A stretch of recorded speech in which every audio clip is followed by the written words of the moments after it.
Jeg har valgt at fokusere på mikroorganismers vækst. Jeg har lavet en problemformulering, der siger, hvilke faktorer har betydning for en bakteries vækst, og hvordan beregnes det?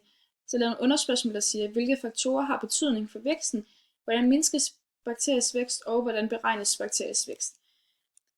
Og så lige lidt kort her til at starte med. Bakterier, det er små levende organismer, som lever næsten overalt, og de fleste mikroorganismer, de er i stand til at formere sig ved ukønnet formering, og det betyder altså under de rette omstændigheder, der kan dele sig og blive til 2 genetiske identiske bakterier, der så hver især kan dele sig uden at blive befrugtet. Og når en bakterie skal kopiere sig selv, så starter man med at danne en kopi af dens DNA, som kaldes for DNA-replikation.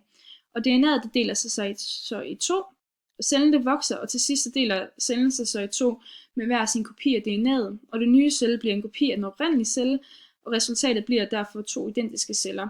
Under de rette omstændigheder eller betingelser, så kan det her ske hver 20. minut for nogle bakterier, men det vil jeg komme ind på lidt senere.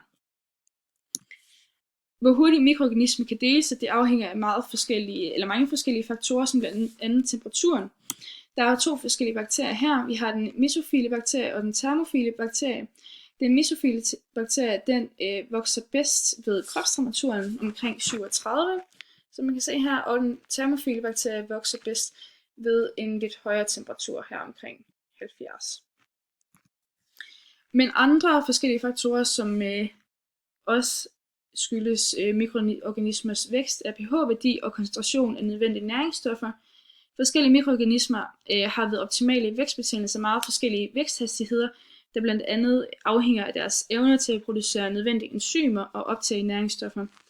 Størrelsen af cellen har også stor betydning, da optagelsen af næringsstoffer normalt foregår ved diffusion, og formen den er også ret vigtig, da jo større overflade eller volumenforholdet er, jo mere effektiv er diffusion gennem cellemembranen. Lidt om fødevarer. Vores krop består også af mange bakterier, som lever specielt på huden, i munden og i vores tarm, og langt de fleste af bakterierne er gode eller harmløse. Nogle hjælper os blandt andet med at fordøje vores mad, og andre holder sygdommen væk.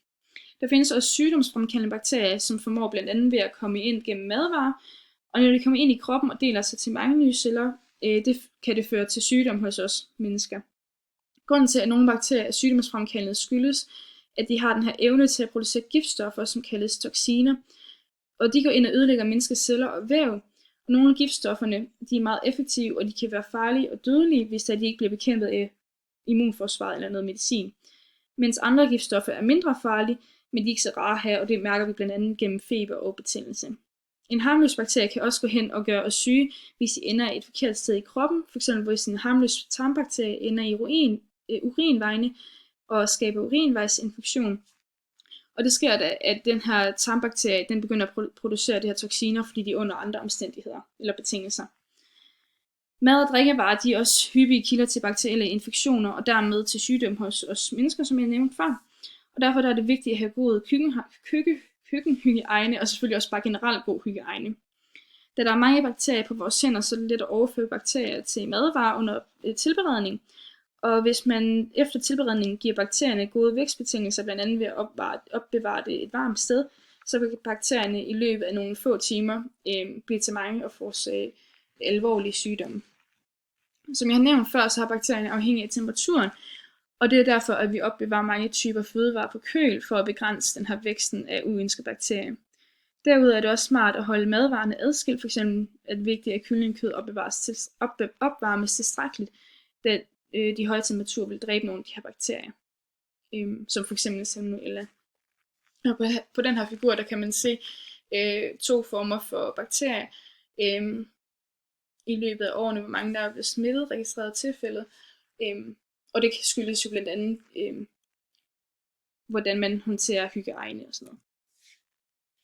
Ja, og så lidt om, hvordan man beregner væksten. Under de rette omstændigheder, der kan en bakterie dele sig cirka hver 20. minut, og det betyder, at antallet af bakterier i en prøve potentielt kan fordobles hver 20. minut, og denne type udvikling, hvor antallet af individer ændres med en fast faktor, kaldes for eksponentiel vækst. Eksponentielle vækst af bakterier kan kun fortsætte indtil en abiotisk eller en biotisk faktor begrænser væksten. For bakterierne vil det ofte ske efter nogle timer eller dage, afhængig af hvilke omstændigheder. Eksponentiel vækst hos bakterier det beskrives ved et matematisk udtryk, y er lig med b gange ax. Ja, Og hvis vi kender generationstiden for bakterier, og antager, at alle bakterier deler sig samtidig, så sætter man A til at være 2, og når man skal regne tiden til antal generationer. En bakteries generationstid, det er egentlig det samme som fordoblingstiden, hvor man i matematikken beskriver det som T2 er lige med log 2 delt med log A.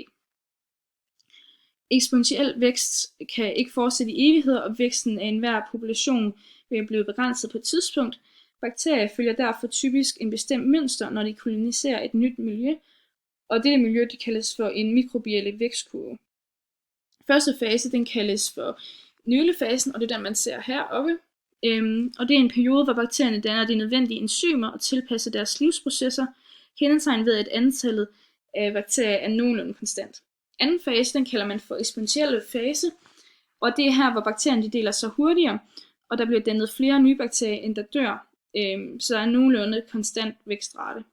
Væksten af bakterier, det følger den her eksponentielle vækstfunktion, indtil væksten bliver begrænset.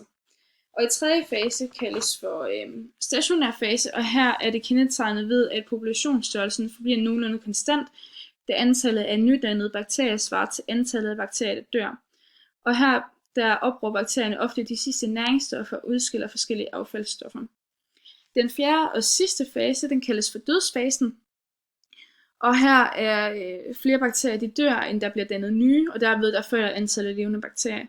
Og nogle af de her bakterier, de er faktisk i stand til at gå i dvaletilstand, i stedet for at dø, og det kan forblive i den her tilstand i meget lang tid. Det var lidt det, jeg havde, og det er de her kilder, jeg har